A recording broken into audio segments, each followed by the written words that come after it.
Bonsoir chers auditeurs, chères auditrices, chers téléspectateurs, chères téléspectatrices, soyez les bienvenus sur La Voix du Djibouti. Ce soir, dans notre émission et du continent, nous allons reparler de la République démocratique du Congo. Lors de notre dernière émission, nous avons eu beaucoup de retours. Certains se posaient des questions sur le pourquoi de la guerre en RDC. Alors, une des questions que beaucoup de commentaires nous ont posées, nous allons essayer de répondre ce soir. La question est, pourquoi la guerre en RD Congo? Et quel est le rôle de la MONUSCO? Pour nous éclairer, pour nous répondre, nous avons invité Jean-Martin Sali Bongangue, président de RCK. Bonsoir, Jean-Martin. Bonsoir, cher Mahmoud Djama. Bonsoir aussi à tous les compatriotes congolais et africains qui nous suivent en ce moment. Jean-Martin, nous avons eu beaucoup de retours lors de notre dernière émission et du continent. Et certaines personnes se sont posées des questions sur le pourquoi de cette guerre. Alors nous allons essayer de partir depuis le début. Ma question est, Jean-Martin, pourquoi il y a cette guerre en RDC? Et comment ça a commencé? Je commence par faire, pour vous répondre par un signe symbolique. Voilà ce qui se passe en RDC. C'est en mémoire de toutes les victimes, les gens qui sont massacrés, qui sont morts en ce moment que nous sommes en train de parler. Pourquoi la guerre en République démocratique du Congo? La guerre qui se passe chez nous, c'est la guerre des minéraux. C'est les génocides, c'est les massacres et c'est la balkanisation de notre pays. C'est tout ce qui se passe actuellement en RDC. Voilà ce que je peux résumer en grosso modo. Et vous m'avez posé la question aussi de la MONUSCO. Pourquoi la MONUSCO sont présents depuis 1999, quand il y avait la prise des pouvoirs de l'ancien président Mouzé Laurent Désiré Kabila, donc le père. Donc quand il est arrivé au pouvoir 2 ans après, il a fait appel au Conseil de sécurité des Nations Unies, qu'ils ont envoyé des casques bleus qu'on appelle la MONUSCO depuis 1999 jusqu'à aujourd'hui. Donc ça fait 25 ans à peu près que la MONUSCO, ils sont présents sur les sols congolais. Mais voilà. Alors, vous avez dit qu'ils sont présents depuis 1999, 30 novembre 1999 pour être exact. Quel est le mandat de MONUSCO? Quel est l'objectif? Parce qu'il y a beaucoup de gens qui se posent cette question et que nous ont posé lors de notre première émission. Quel est le rôle? Quel est le mandat de MONUSCO? Bon, les mandats de la MONUSCO, leur rôle, c'était sécuriser et protéger la population congolaise. Donc, ils ne s'occupaient pas des frontières ni des territoires parce que nous avons une armée. Leur rôle, c'était sécuriser et protéger la population congolaise en cas d'attaque de pays extérieurs. C'est ça le rôle de Conseil de sécurité. Mais ce qui est grave, depuis la présence de la MONUSCO en République démocratique du Congo, nous comptabilisons plus de 15 millions de morts, plus de 3 millions de viols des femmes, enfants et des hommes aussi. Il y a eu plus de 10 millions de déplacés. On se pose la question, le rôle de la MONUSCO, c'est quoi en RDC? Là où il y a la MONUSCO, c'est là où on tue la population. Voilà. Justement, MONUSCO est présente dans 3 provinces. Le Kivu, nord et sud, et en Ituri. Et d'après nos informations, c'est là où il y a le plus de morts. Alors, qu'est-ce qu'elle fait, MONUSCO? C'est un manque de moyens? Au contraire, ce n'est pas le manque de moyens parce que c'est l'État congolais qui paye la MONUSCO plus de 1 milliard de dollars par année. par année dans leur présence, parce que leurs contrats sont renouvelés une fois chaque année. Bon, depuis, ça fait 2 ans que le peuple congolais avait demandé leur départ, mais il se maintient toujours par la force. Et c'est les conseils de sécurité des Nations Unies qui prolongent leur mandat. C'est pas... Sans l'accord du gouvernement... Je pense qu'il y a l'accord après, mais le Conseil de sécurité impose à l'État congolais que la MONUSCO puisse rester. C'est pour ça que nous devons être souverains pour qu'on puisse prendre des décisions. Mais le rôle de la MONUSCO en République démocratique du Congo, c'est prendre les contrôles pour servir, comment dirais-je, le multinational et l'Occident de servir les minéraux qui sont dans les sols congolais. Il y a une question. Dans cette région où il y a la guerre, il y a des multinationales qui travaillent dans cette région. Mais bien sûr, dans les 3 régions, comme vous avez dit, il y a le multinational, il y a des sociétés qui sont là, et de l'Occident, admettons, on trouve la présence premièrement des Américains, des Français, des Anglais, des Canadiens, des Chinois, des Coréens, des Iraniens. Il y a l'Occident, parce qu'il faut comprendre pourquoi je parlais le problème de minerais. En Afrique ou en République démocratique du Congo, on ne fabrique pas des fusées, on ne fabrique pas des voitures électriques, on ne fabrique pas des iPhones ni des ordinateurs. Et tous les minéraux qui sont pris, les matières premières qui sont en République démocratique du Congo, l'Occident a mis leur gardien qui est les Rwandais, donc Paul Kagame, les Rwandais, et il y a aussi Museveni de l'Ouganda qui sont là pour leur servir de béquilles, exporter tous les minéraux qui sont en République démocratique du Congo pour leurs intérêts. Justement, beaucoup d'Africains se posent et sont perdus sur qui c'est pas en RDC. Quels sont les belligérants en RDC? Ah oui, comme vous l'avez dit. Bon, d'abord, il y a Paul Kagame du Rwanda, il y a Yoweri Museveni de l'Ouganda qui ont créé le M23. Avec Kabila, il y avait aussi la complicité de Joseph Kabila. Donc, Joseph Kabila, c'était le président du RDC. C'était le président du RD Congo. Oui, c'était l'ancien président de la République démocratique. Quel est son intérêt de créer un groupe pour combattre la RD Congo? C'est simple et facile. En 1997, quand il y a eu la prise de pouvoir de Mouzé Laurent Désiré Kabila, l'ancien président, il était venu avec l'AFDEL. L'AFDEL, c'était un groupe de rébellions qui ont pris les pouvoirs. Et c'est à partir de là, Joseph Kabila était venu aussi en République démocratique du Congo. C'était un rebelle qui est venu du Rwanda. Et en 97, ils sont là. La MONUSCO est venue en 99. En 2001, il y a eu l'assassinat de Mouzé Laurent Désiré Kabila par les Tutsis rwandais, la complicité de Paul Kagame, Yoweri Museveni, y compris lui-même Kabila et l'Occident. Et ils ont mis Joseph Kabila tant que chef de l'État en République démocratique du Congo. Et c'est à partir de là, il y a eu la mission qu'ils ont commencé pour la balkanisation. Laurent Désiré Kabila, c'était un Congolais. C'est un Congolais, des souches, des pères et des mères.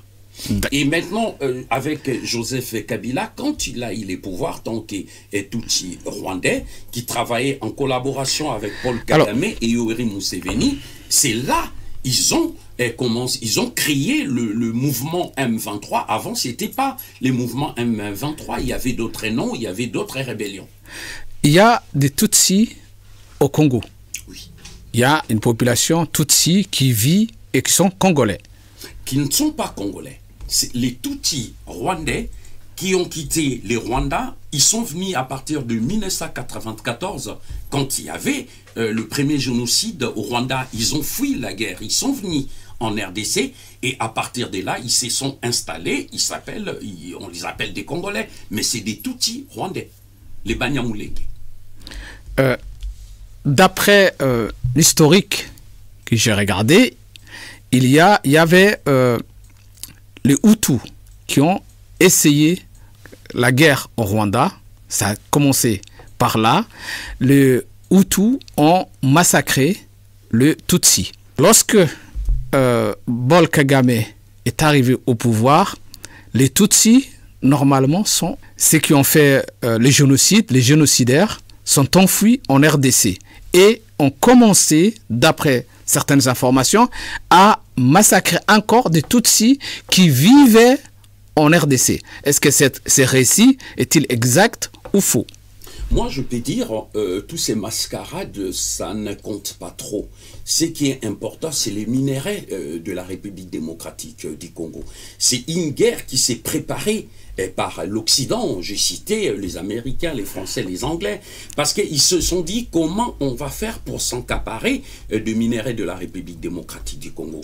Il est important que le monde entier puisse savoir. Le premier bombe atomique de la guerre du Japon, l'uranium qui a été utilisé pour la fabrication des bombes atomiques, ils l'ont eu en République démocratique du Congo en 1947. Et maintenant, parce qu'en République démocratique du Congo, on ne fabrique pas les armes, on ne fabrique pas des armes nucléaires, c'est ça les problèmes.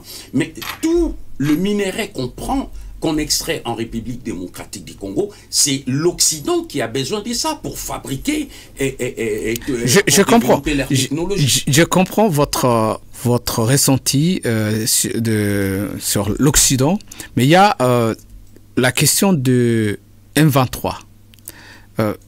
J'ai posé tout à l'heure la question s'il y avait des Tutsis qui vivaient en RDC, et je viens sur cette question parce qu'il y avait le président Paul Kagame, il s'est adressé en disant que les M23 sont des Congolais et qu'il avait posé cette question au président Tshisekedi. Le président Tshisekedi avait accepté que les M23 sont des Congolais. Est-ce que vous êtes d'accord avec cette remarque, en tout cas ce qu'avait dit Paul Kagame sur les M23 que sont des Congolais? Je ne suis pas d'accord avec cette déclaration de Paul Kagame. Pourquoi? Je l'ai dit, parce que pourtant, le président Tshisekedi, il a accepté que M23 sont des Congolais. C'est ce qu'a dit Paul Kagame. Il n'y a aucune vidéo qui nous prouve que Félix avait dit que les Tutsis étaient, voilà, et plutôt les M23 étaient des Congolais. Il n'y a aucune preuve, aucune vidéo. C'est ce que lui, il a dit. Et pourquoi il a avancé ces arguments? Moi, je peux vous dire aujourd'hui, même les M23 n'existaient pas. C'est l'armée rwandaise qui agresse la République démocratique du Congo. C'est des militaires rwandais qui viennent en République démocratique du Congo. En 2009, quand il y avait encore l'intrusion de l'armée rwandaise en République démocratique du Congo, ils sont venus toujours pour continuer à piller, à exploiter. Parce qu'il y a des minéraux qui sont importants au niveau du pays et qu'ils cherchent à exploiter pour fabriquer tout ce qu'il faut. Imaginez que la République du Rwanda n'ont pas des ressources minières chez eux. Ils n'ont pas des minéraux. Et qu'est-ce qu'ils font? Pourtant, aujourd'hui, le Rwanda, il est le premier producteur mondial du coltan. Les coltons, ça vient de la République démocratique du Congo. Ils sont là, tant que producteurs aussi de l'or. L'or, ça vient de la République démocratique. Y a-t-il pas des accords entre pays? Entre le Rwanda et la République démocratique du Congo? C'est là les problèmes. Parce que la prise de pouvoir du président Félix fin 2018-2019, d'abord, on commence par Kabila. Bon, déjà, ils ont signé des accords avec Kabila, c'était ça les problèmes dès le départ. Parce que c'est lui qui a imposé Joseph Kabila en RDC, c'est Paul Kagame et Yoweri Museveni. Quand ils ont signé des accords, Kagame et Joseph Kabila était tranquille, on l'a laissé avec toute sa classe de la Kabylie, donc il était libre de circuler. Pourtant, Joseph Kabila devait être arrêté, jugé et condamné parce qu'il avait commis des crimes contre l'humanité, des crimes de guerre et des crimes économiques. Donc, Félix, il avait laissé. Deuxièmement, quand Paul Kagame était venu en République démocratique du Congo par rapport au deuil de Étienne Tshisekedi, les papas de Félix, pour nous, quelque part, on s'est dit, mais comment se fait-il que Kabila est en liberté et Paul Kagame venir en RDC, et ce sont des bourreaux de peuple congolais, ce sont des génocidaires, ces gens-là qui nous ont tués, et qu'on puisse encore faire des accords avec eux, parce que les gouvernements congolais avaient signé des accords avec Paul Kagame pour la raffinerie de l'or au niveau du Rwanda. Tout l'or qui venait de la République démocratique du Congo était parti au Rwanda. Maintenant qu'on a annulé les contrats de raffinerie de l'or au niveau du Rwanda, maintenant, ils ont des difficultés parce qu'il n'y a plus de matières premières qui vont au Rwanda. Maintenant, ils se sont dit, il faut qu'ils les prennent par la force. C'est pour ça qu'ils continuent la guerre. Donc, les gouvernements congolais avaient fait cette erreur de signer pas mal des accords avec les Rwandais. Maintenant, ils sont en train de les regretter. Le Rwanda, c'est un premier producteur de matières premières ou c'est un producteur de produits transformés? Comme l'Occident aujourd'hui, est-ce que le Rwanda achète ces matières et qu'il les transforme? Oui, mais le Rwanda n'achète pas. Ils extraient ils volent, c'est qu'on peut dire. Parce que, pourquoi la Ça, c'est vous qui dites. Vous avez des preuves pour dire que le Rwanda vole des minerais en RDC? Oui, la preuve qu'il y a eu le rapport mapping qui est sorti depuis 2010, c'est les Nations Unies eux-mêmes, les conseils de sécurité, qui ont vu que les Rwandais venaient exploiter illégalement par les billets de l'air militaire et la MONUSCO qui était là au contrôle pour servir les Rwandais de continuer à piller systématiquement nos ressources naturelles. Mais le problème maintenant, c'est quoi? Les Rwandais, ils n'ont pas de minerais. Mais si aujourd'hui, il est parmi le premier à exporter le minerai à l'extérieur, donc parce que tous les minéraux, ça vient de la RDC. Nous avons les coltons. Les coltons, ça sert dans les appareils téléphones, ordinateurs, et ainsi de suite. Je parlais de l'uranium qui sert pour la fabrication des bombes atomiques. Il y a les lithium, il y a les cobalt qui servent pour la fabrication des voitures électriques. Il y a l'or, les diamants, les pétroles, les gaz. On a tout ce qu'il faut en RDC. Mais comment se fait-il que c'est Kagame qui est le premier dans les marchés de tous ces minéraux, alors qu'ils n'ont rien? Donc c'est pour ça l'État congolais, ils savent la réalité et puis ils doivent mettre fin à ça, définitivement. Alors, justement, parlons de l'État congolais. Le Rwanda, c'est un petit pays par rapport à la RDC.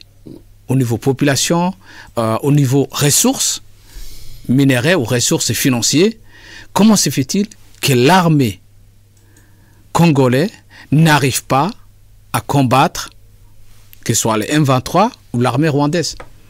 Bon, c'est un manque de moyens? D'abord, on avait la République démocratique du Congo avait eu l'embargo des armes depuis l'époque de Mouzé Laurent Désiré Kabila, l'ancien président. On ne pouvait pas acheter les armes. C'est lui qui a appelé le MONUSCO et le MONUSCO, l'ONU lui a imposé. C'est comme ça les systèmes des impérialistes. Faut comprendre, les impérialistes, leur rôle en Afrique, c'est quoi? Ils ont une domination politique, économique, monétaire, militaire, sociale et culturelle. Voilà, il vient, il vous impose un système. Il vous dit, vous avez l'embargo. Pourtant, la République démocratique du Congo est occupé, est agressé par le pays voisin. Normalement, c'est les pays voisins qui devaient avoir l'embargo. C'est les Rwandais qui devaient avoir cet embargo. Mais ils ont donné l'embargo pour la République démocratique du Congo, sauf que depuis juillet 2023, ils ont enlevé l'embargo.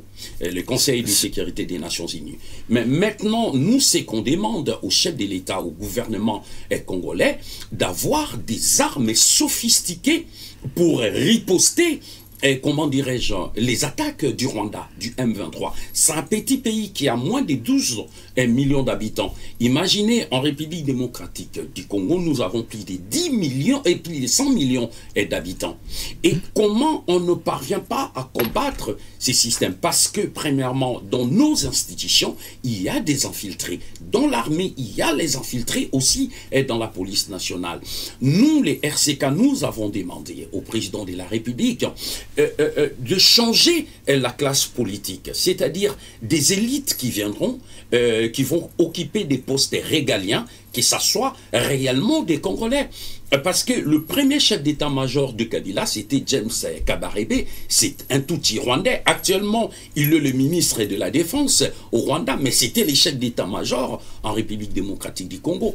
Les généraux, les colonels, donc l'ancienne classe de la Kabylie, ils ont continué à travailler dans l'armée.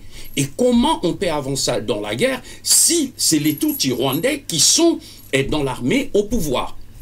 C'est ça la difficulté. Deuxièmement, les Rwandais, ils sont armés par l'Occident. D'abord les Américains, l'Israël, la Belgique, la France, le Canada, l'Angleterre. Parce que Tony Blair et Bill Clinton, ils sont là pour aider les Rwandais à faire la guerre contre la République démocratique du Congo. C'est là d'où viennent tous ces problèmes. Bon, maintenant que la RDC s'est levée, on s'est dit, nous sommes un État indépendant et souverain, on doit être en possession des armes sophistiquées et surtout avoir aussi des militaires qui vont au front, qui vont se battre pour la dignité du peuple congolais. Donc voilà, c'est ça. Justement, parlons de la dignité du peuple congolais. Il y a eu des manifestations ces derniers temps. Que demande le peuple congolais? Il y a eu pas mal de manifestations, surtout en République démocratique du Congo, à Goma, en Ituri, sud, nord Kivu, un peu partout dans le monde, voire ici, dans la diaspora, et surtout en France. Nous avons organisé une grande manifestation le 10 février du métro Château-Rouge jusqu'à la place de la République. C'est nos jeunes, hein, les enfants des Congolais, les jeunes qui se sont levés, qui ont dit mais non, il y a nos parents qui ne font rien maintenant. Nous les jeunes, on se met debout et moi j'étais là pour les accompagner. On était là, les Congolais étaient là pour les accompagner. Un peu partout aux États-Unis, en Belgique, ça bouge. Parce que vous avez vu même pendant le match, le championnat des Cannes qui s'est passé en Côte d'Ivoire, il y a eu de jeunes, des supporters qui ont passé les messages. Il y a aussi des artistes musiciens, des footballeurs qui ont passé les messages. Parce que nous, on dit stop au viol, stop au génocide, stop au massacre. Le Congo, on ne veut pas que ça soit balkanisé. On veut que le Congo reste un et indivisible. On veut vivre en paix comme tout le pays du monde entier. Est-ce que vous avez essayé d'arriver à une situation de paix avec le Rwanda pour que le Rwanda et la RDC vivent en paix côte à côte? Il y a assez de moyens, il y a assez de ressources pour que ces deux pays puissent vivre en paix et se développer. Mais c'est ce qu'on a fait depuis à l'époque, voire de Kabila quand il était au pouvoir. Il y a eu des accords, des dialogues. Il y a eu les accords de Lusaka pour la paix. Il y a eu les accords de Nairobi. Et surtout, en 2014, il y avait les accords aussi pour en Addis Abeba, en Éthiopie. C'était dans les cadres pour la pacification de la paix dans la région des Grands Lacs. Donc là, il y avait la participation de 9 pays frontaliers de la République démocratique du Congo, avec y compris Ban Ki-moon à l'époque, hein, qui était le secrétaire général des Nations Unies. Donc ils ont dit, bon, maintenant on cherche la paix. Donc, on doit essayer de travailler économiquement, politiquement avec tous les pays. Mais 3 mois après, le Rwanda a continué à agresser la République démocratique du Congo. Mais c'est qu'on est étonné. Les conseils de sécurité des Nations Unies étaient présents. On a dialogué, on a pacifié. Mais pourquoi le Rwanda continue à agresser la RDC? C'est des questions qu'on se pose. Vous comprenez? Et là, à l'époque, on avait 10 millions de morts. Même aujourd'hui, on a plus de 15 millions de morts. C'est des êtres humains qui meurent tous les jours. Jusqu'à aujourd'hui, au moment où nous parlons, les massacres continuent. Pourquoi? C'est à cause de nos minéraux. S'ils veulent exploiter les minéraux, qu'ils les font légalement comme ils font d'autres pays, quand ils viennent, ils vous disent, bon, on veut exploiter une partie des terres pour extraire le pétrole, les coltans, le lithium, ou je ne sais pas quelle matière première, parce que on est les pays, parmi les pays les plus riches du monde. Qu'est-ce qui manque au Rwanda de venir légalement signer des documents et puis exploiter comme il faut? Mais ils veulent d'abord la guerre, tuer le peuple, parce que vous savez, il y a des terres qui sont, quand il vient avec la guerre, ils vont tuer, ils vont massacrer les enfants, les femmes, violer les femmes qui sont là. Et maintenant, les gens, ils vont fuir. Ils vont laisser ces terres-là et ils vont venir habiter dedans. C'est pour ça, au début de l'émission, vous avez dit, il y a des Tutsis qui viennent s'installer dans des terres qui sont abandonnées par les Congolais. Et ils savent où ils vont extraire des minéraux. C'est pour ça qu'ils continuent à les faire exprès, par l'appui de l'Occident. C'est pour ça que nous sommes debout et déterminés d'aller jusqu'au bout tant que nous sommes un État souverain. Je dis quelque chose qui est important. Il n'y a pas de problème entre les deux peuples, c'est-à-dire le peuple rwandais et le peuple congolais. Il y a les problèmes avec les dirigeants, avec les élites.